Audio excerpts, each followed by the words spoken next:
Marcus Aurelius, Stoic philosopher and Roman emperor, lived a life that exemplified profound wisdom forged in the fires of personal trial, political responsibility, military crisis, and philosophical reflection. Throughout his 58 years of life, Marcus learned and practiced lessons that would define him as the last of the five good emperors and one of history's great philosopher kings. These lessons, recorded in his own meditations and observed by contemporaries, center on virtuous leadership, unwavering resilience, conscious awareness of mortality, and devotion to duty.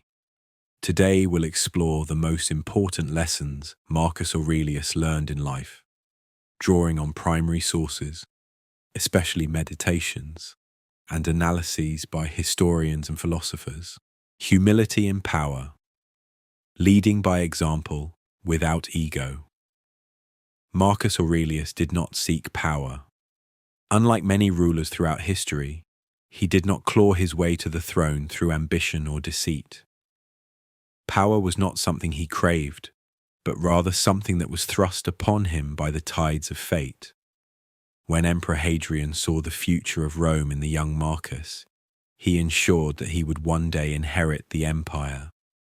Marcus accepted this responsibility not with arrogance, but with solemnity, knowing that leadership was not a privilege but a burden, not an opportunity for self-indulgence, but a duty to serve. In his private reflections, recorded in what would later be known as Meditations, Marcus reminded himself never to be corrupted by his position. He knew that power had a way of distorting the soul, of feeding arrogance and leading rulers to believe they were greater than the people they governed. He warned himself against the intoxicating nature of flattery, the ever-present danger of losing himself in the illusions of grandeur. Instead, he believed that a true leader must lead by example, remaining humble in the face of admiration and resolute in the face of criticism. Even as emperor, Marcus continued to dress simply. He lived with the discipline of a soldier, never allowing excess or indulgence to soften his resolve. He attended to the matters of the empire with the diligence of a humble servant rather than a supreme ruler. To him, leadership was a responsibility to uphold, not a position to exploit. He understood that his decisions would ripple across the empire, shaping the lives of countless people, and so he made them with careful deliberation, never allowing ego to cloud his judgment. In his interactions, he was patient, he listened. He sought advice rather than surrounding himself with sycophants. Even when faced with opposition, he did not react with anger or vengeance, but with a steady composure that commanded true respect. A leader, he believed, should not demand loyalty through fear, but inspire it through character. This was his philosophy, a commitment to ruling with wisdom rather than domination. Serving the common good. The philosopher king's duty to justice. Marcus Aurelius believed that the highest duty of a ruler was to serve the common good. He saw the empire not as a possession, but as a trust, something to be guided, nurtured, and ultimately left in a better state than he had found it. Justice was at the heart of his leadership. He viewed himself as a steward, one who must ensure that the law was fair, that the people were protected, and that virtue was upheld above all else. Unlike those who ruled through conquest and tyranny, Marcus did not see himself as superior to those he governed. He saw himself as one among many, a man who, though burdened with great responsibility, was still bound by the same natural laws that governed all human beings. He often reflected on the fleeting nature of his own existence and the importance of ruling justly in the time that he had. He reformed laws to ensure that they served the people rather than those in power.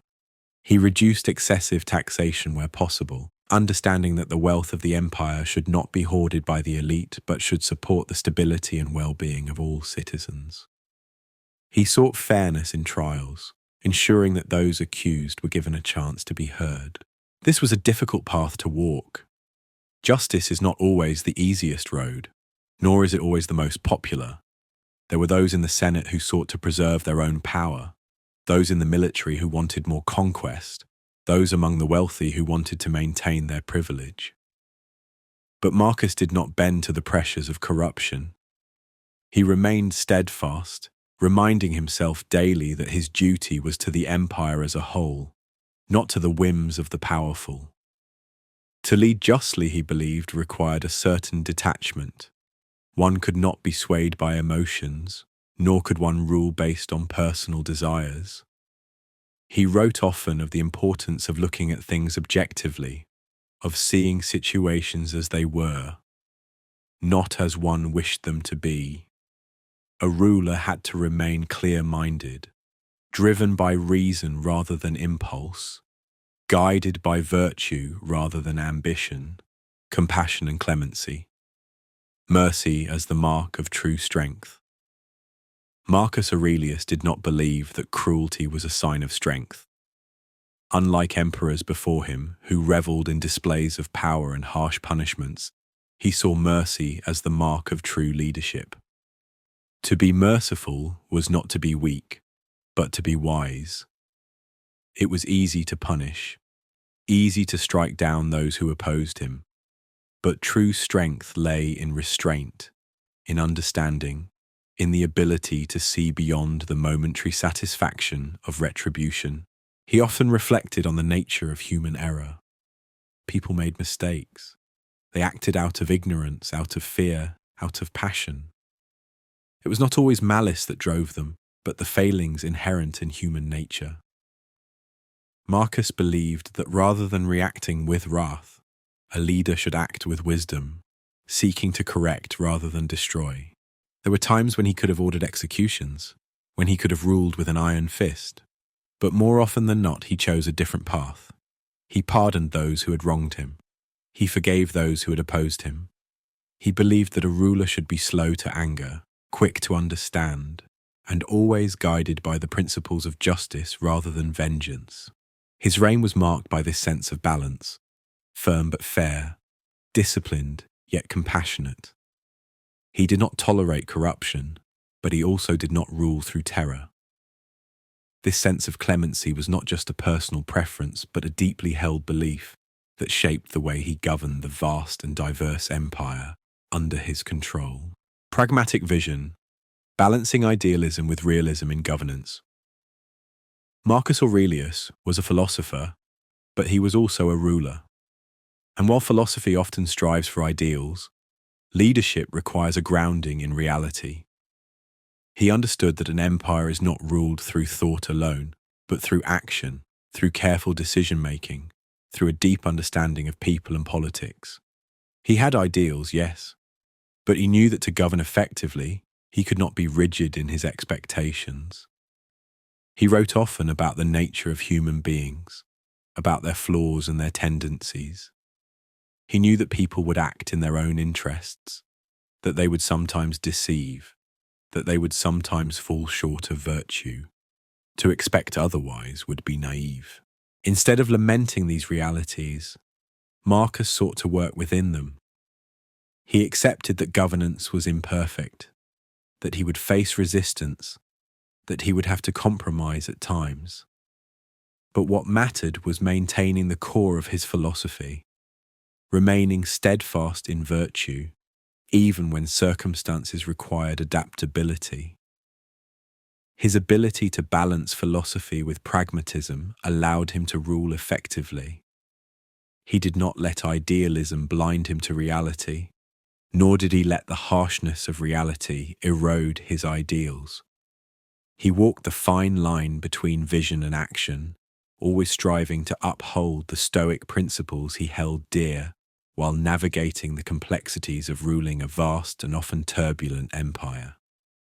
It is this balance, this ability to rule with both wisdom and practicality, that solidified Marcus Aurelius as one of history's greatest leaders.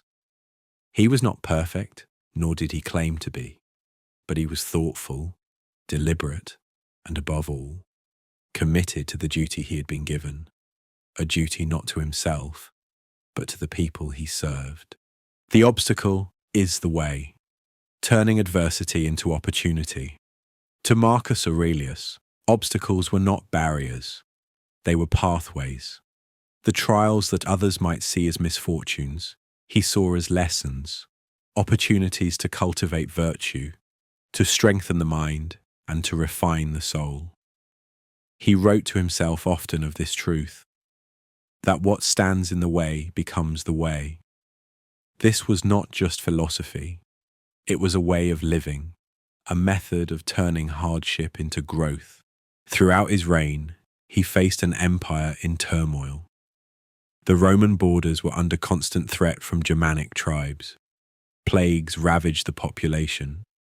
Treachery lurked within the Senate. But Marcus did not falter. He did not despair.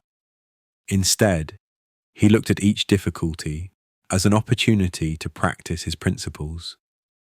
He trained himself to see hardships as necessary, as part of the natural order of life. And with this shift in perspective, challenges became tools for strengthening his resolve.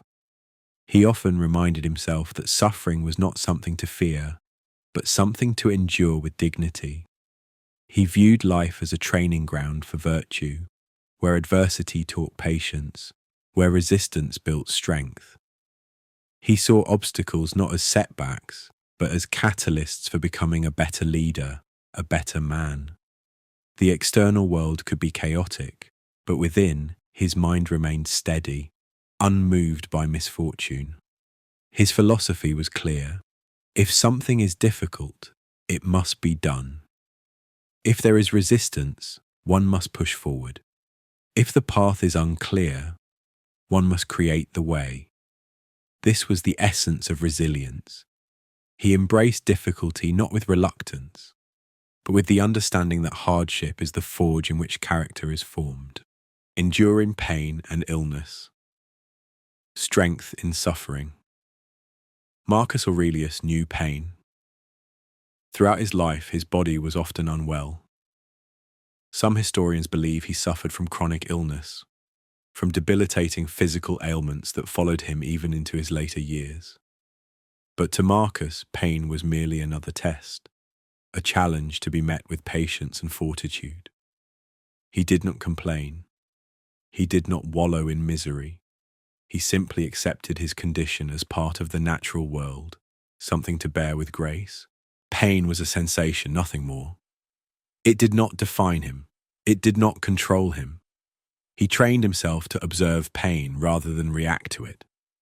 If it could be endured, then he would endure it. If it could not, then he would let it take its course without resistance. He reminded himself that pain was not unique to him.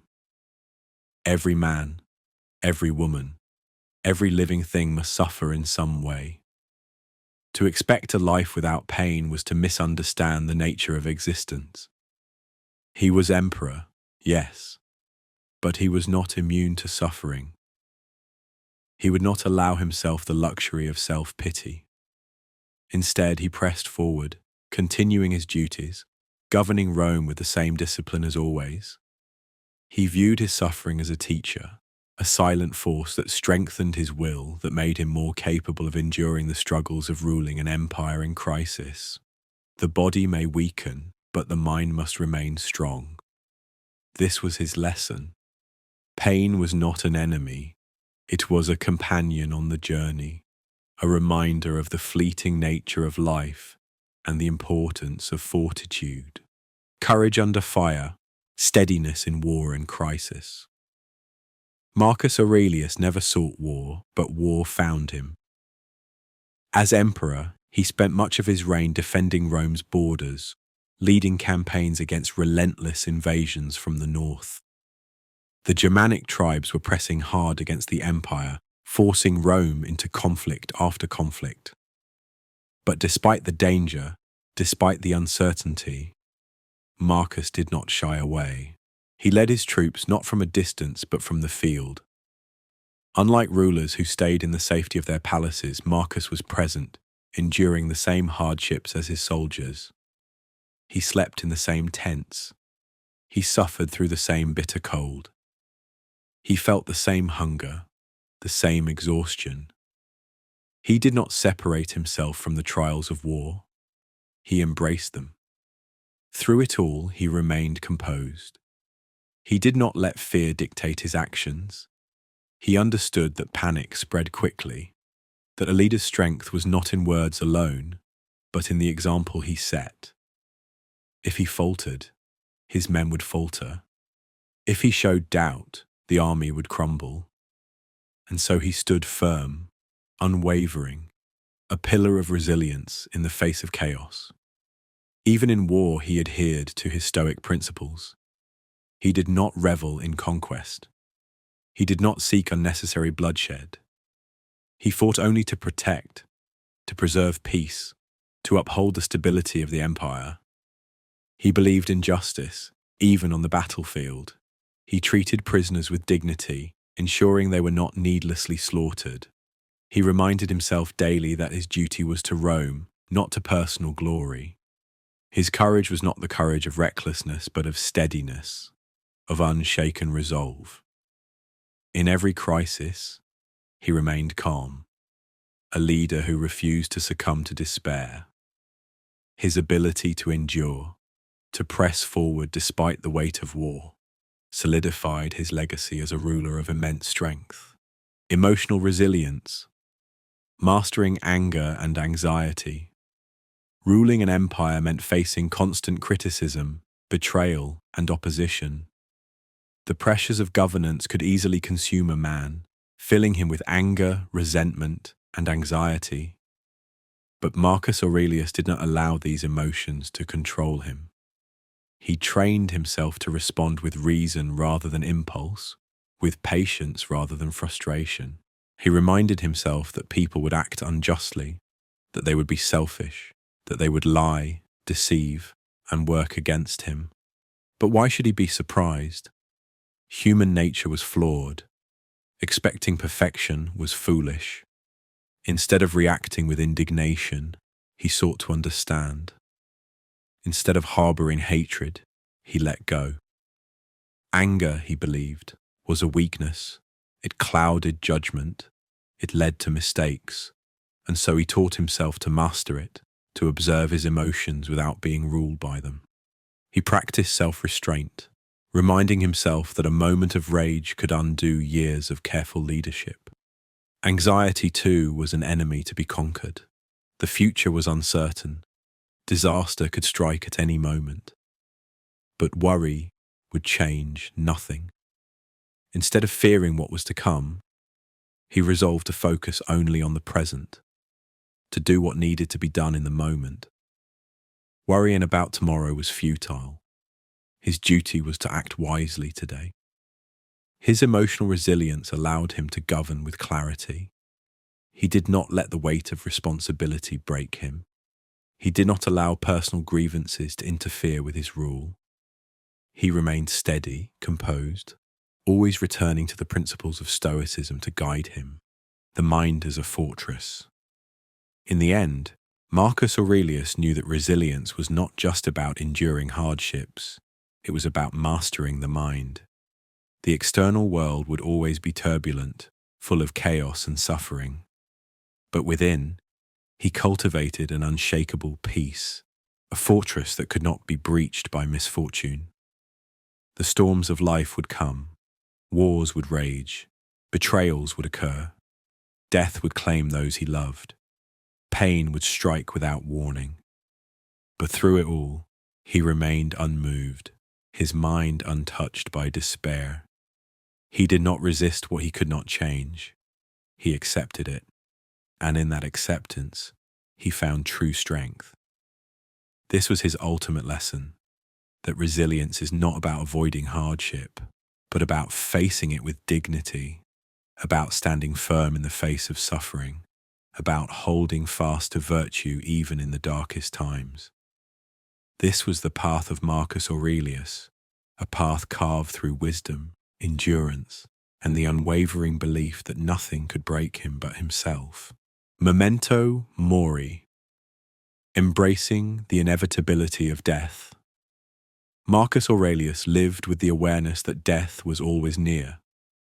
It was not a distant, abstract concept, but a certainty, one that touched everything: one that followed him through every moment of his reign. He did not fear it. He did not resist it. Instead, he welcomed its presence as a teacher, as a reminder of life's fleeting nature. From an early age, he understood that death was not something to be avoided or ignored. Every man, no matter how powerful, no matter how virtuous, must one day return to the earth. Kings and beggars, warriors and poets all share the same fate. To fear death was to misunderstand life itself. It was not an end, but a natural transition, part of the order that governed all things. He often wrote to himself about this truth, repeating the words so that he would never forget. You could leave life right now. Let that determine what you do and say and think. He saw this reminder not as a source of despair, but as a call to live fully, to act with purpose, to waste no moment on trivialities. To Marcus, death was the great equalizer, the force that stripped away illusions, that revealed what truly mattered. He trained his mind to be at peace with mortality, to accept it without fear or hesitation. If death was natural, then why resist it? If it was inevitable, then why waste time worrying? He believed that a life lived in fear of death was no life at all, that only by accepting it could one truly be free. The transience of glory and the value of the present. Many rulers seek immortality through conquest, through monuments, through the endless pursuit of power. They cling to their legacies, desperate to be remembered, to have their names etched into history. But Marcus Aurelius knew better. He knew that no matter how great a man's achievements, time would erase them all. He often reflected on the emperors who came before him, on the men who once ruled with absolute power, who were once feared and revered. Where were they now? Dust in the wind, forgotten by all but scholars. Their names might still be written in history, but their voices, their thoughts, their struggles, all had vanished into the abyss of time. This was the fate of all men. Even the greatest empires crumble. Even the mightiest rulers are reduced to memories. To chase after fame, to seek immortality in the minds of others, was to chase shadows. True meaning, Marcus believed, could not be found in the future nor in the past, but only in the present. He reminded himself daily, do not waste time longing for what has passed or worrying about what is to come. Focus only on what is within your control, this moment, this breath, this action. He saw life not as something to be hoarded, but as something to be lived with intention. Every day was an opportunity. Every moment was a gift. To him, the value of life was not in how long one lived, nor in how much one achieved, but in how one lived each moment. Was he acting justly? Was he being virtuous? Was he using his time well? These were the questions that guided him. Not the pursuit of glory, not the fear of being forgotten, but the commitment to living with wisdom and integrity. Dying well, duty and composure at life's end. Marcus Aurelius knew that death was not only something to accept, but something to face with dignity. He believed that a man should meet his end the same way he lived, with composure, with honor, with a steady heart. He did not wish for an easy death, nor did he seek to escape it. He simply prepared himself for it, so that when the time came, he would be ready. He had seen death many times throughout his life. He lost friends, family, mentors. He watched as illness and war claimed those around him. He understood that death did not discriminate. It came for all, whether young or old, whether strong or weak. And so he resolved that when his time arrived, he would not resist it, he would not lament. He would meet it as he met every challenge in life, with unwavering resolve. In his final days, as sickness overtook him, He did not seek pity. He did not rage against the inevitable.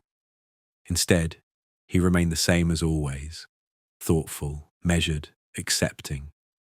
He continued to work, to govern, to fulfill his duties until his body could no longer carry him forward. He did not cling to life with desperation. He let it go with the same calm detachment he had practiced for years. His death was not tragic, nor was it something to be mourned. It was simply the closing of a chapter, the completion of a journey, and in that there was peace, for he had lived as he had taught, to meet life and death alike with wisdom, with virtue, with an unshaken mind, a legacy beyond time. Marcus Aurelius never sought to be remembered, and yet his words have endured. His reflections, written not for the world but for himself, have guided generations. Not because they promised immortality, not because they offered comfort, but because they taught the ultimate truth, that life is fleeting, that death is certain, and that wisdom lies in accepting both. He did not seek to escape his fate. He did not fight against the inevitable. He embraced it. And in doing so, he showed the world the path to true freedom, the path of a man unafraid, a man at peace, a man who lived not for the past nor for the future, but for the only moment that ever truly mattered, the present.